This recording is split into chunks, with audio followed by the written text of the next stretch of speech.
Salam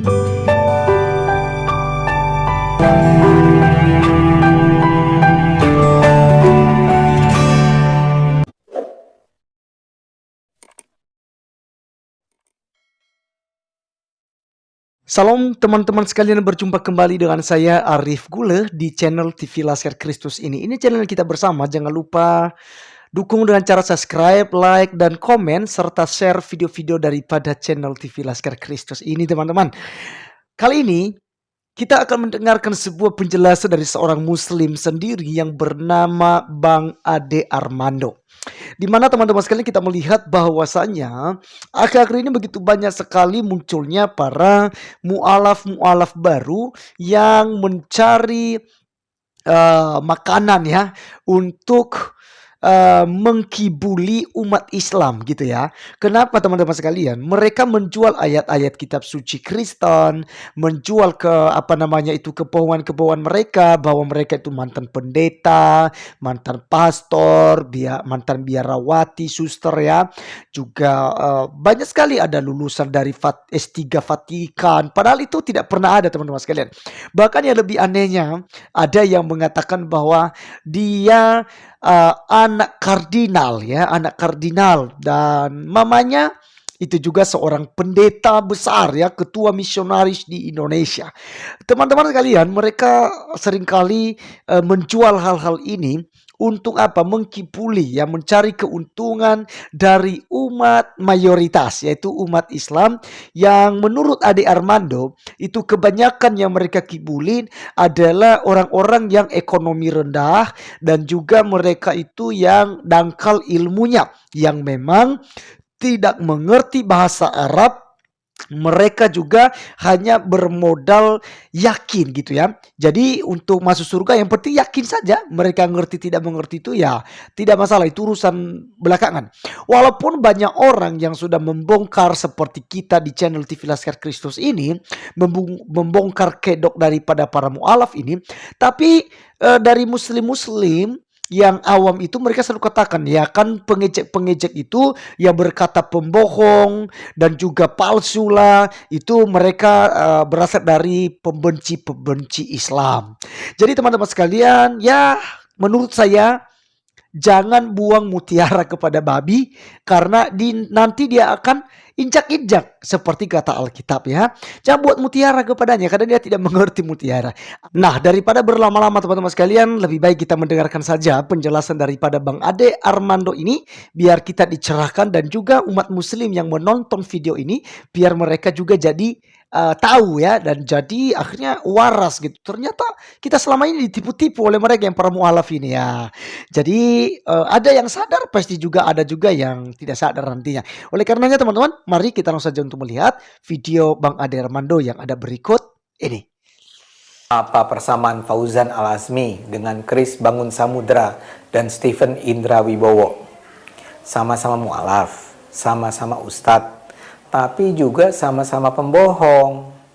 Yang terbaru dan fenomenal adalah Fauzan yang mengaku lulusan S2 Teologi Injil Vatican School di Vatikan. Dia mengaku ayahnya adalah seorang kardinal bernama Yohanes Ignatius dan ibunya adalah penyebar Injil. Dia masuk Islam katanya dan mengganti nama menjadi Fauzan Al-Azmi. Padahal dia itu memang dari dulunya Muslim. Nama aslinya Joko Subandi, asal Kudus. Dia bilang ibunya bernama Maria Laura, padahal ibunya bernama Surahma. Joko ini memang penipu berat. Dengan predikat mualafnya itu, dia menikahi belasan perempuan dari Ciamis, Batam, Riau, Jambi. Banyak korban yang sampai tertipu ratusan juta rupiah. Padahal kebohongannya kan terang benderang. Dia bilang ayahnya kardinal. Padahal kardinal kan tidak menikah. Lucunya baru setelah beberapa tahun beroperasi, kebusukannya terbongkar. Ustadz mu'alaf lain mungkin tidak sedahsyat Fauzan kebohongannya, tapi ya tetap saja nipu. Chris Bangun Samudra misalnya juga mu'alaf yang jadi ustadz. Dia mengaku alumni S3 di Vatikan. Padahal di Vatikan tidak ada universitas yang mengeluarkan gelar S3. Belakangan terbongkar ia cuma pernah bersekolah di SMA Katolik Seminari di Kota Blitar, Jawa Timur. Dan itu pun nggak pernah sampai tamat. Ada pula Stephen Indra Wibowo. Dia ini terkenal sekali. Dia ketua Mu'alaf Center Indonesia, semacam pusat pelayanan bagi para mu'alaf. Dia ketahuan bohong mengaku sebagai mantan romo di Katedral Jakarta. Ketahuannya sederhana banget. Dia bilang dia menjadi pastor pada tahun 2000, sementara dia mengaku lahir pada 1981. Masalahnya, tidak mungkin seseorang menjadi imam pada usia 19 tahun. Menjadi pastor di Katolik itu tidak seperti proses menjadi ustadz atau ulama di Islam. Dalam Islam kan siapapun bisa jadi ulama. Preman drop out SD pun bisa jadi ustadz kalau pintar melintir-melintir ayat dengan lucu dan terdengar fasih bicara Arab. Di Katolik tidak sesederhana itu. Menjadi pastor itu, menjadi imam itu mensyaratkan proses pendidikan tertentu. Dia harus belajar filsafat, teologi sampai 6 tahun. Jadi nggak mungkin Stephen sudah jadi pastor pada usia 20 tahun. Dan dengan gampang pula diketahui bahwa di Katedral Jakarta tidak pernah ada romo bernama Stephen Indra Wibowo. Nama-nama mu'alaf pembohong ini bisa dideretkan lebih panjang. Ada yang lebih senior seperti Yahya Waloni yang mengaku sebagai mantan pendeta dan mengaku sebagai pendiri dan mantan rektor UKIP, Universitas Kristen Papua. Belakangan ketahuan ia bohong karena adanya bantahan dari UKIP. Jadi pembongkaran kebohongan mereka itu mudah sekali dilakukan. Tidak perlu ada investigasi yang mendalam. Maksud saya mbok ya kalau bohong, bohong yang pinter lah. Kalau ini kok begitu kasat mata kebohongannya. Tapi di sisi lain, para mu'alaf ini berbohong karena menyadari bahwa memang ada jutaan umat Islam yang gampang dikibulin. Bahkan setelah kebohongan mereka terbongkar, masih ada jutaan orang yang mempercayainya. Menurut saya, umat Islam ini percaya begitu saja pada kebohongan para mu'alaf palsu ini karena mereka ingin percaya. Saya ulang ya. Mereka percaya karena mereka ingin percaya. Ini bukan soal data akurat atau tidak. Ini soal percaya, yakin. Umumnya umat Islam yang jadi korban adalah kalangan yang terpinggirkan. Umumnya mereka adalah kalangan yang secara ekonomi lemah, secara pendidikan rendah, yang kecewa dengan keadaan, yang tersingkir dari kompetisi yang semakin ketat. Mereka adalah kaum yang disebut kaum marginal. Masalahnya, ada banyak pemuka agama memanfaatkan kemarginalan mereka. Para ulama dan ustadz ini bukannya mendorong mereka untuk bangkit dan berjuang, malah meninabobokan mereka dengan mengatakan, ini semua adalah cobaan bagi kaum beriman dan selama mereka tetap menjaga keimanan dan ketakwaan, mereka akan diberi ganjaran di hari akhir dengan surga yang indah. Mereka dibuat terlena dengan janji-janji surga. Dan karena keterlenaan itulah mereka menjadi pengikut setia sang ustadz karena mereka merasa para pemuka agama itu akan menjadi pembuka pintu surga. Selama mereka taat pada agama, taat pada ulama, mereka yakin mereka pasti akan bahagia. Kebahagiaan tidak ditentukan oleh imbalan materi di dunia. Kebahagiaan ditentukan nanti di akhirat. Karena itulah yang menjadi penting bagi mereka bukanlah bagaimana berjuang keras untuk mencapai keberhasilan. Yang penting adalah beragama dengan baik. Yang penting adalah sholat, mengaji, puasa, berzikir, dan syukur-syukur bisa naik haji. Yang penting juga adalah mengenakan simbol-simbol seperti gamis, jilbab, jenggot.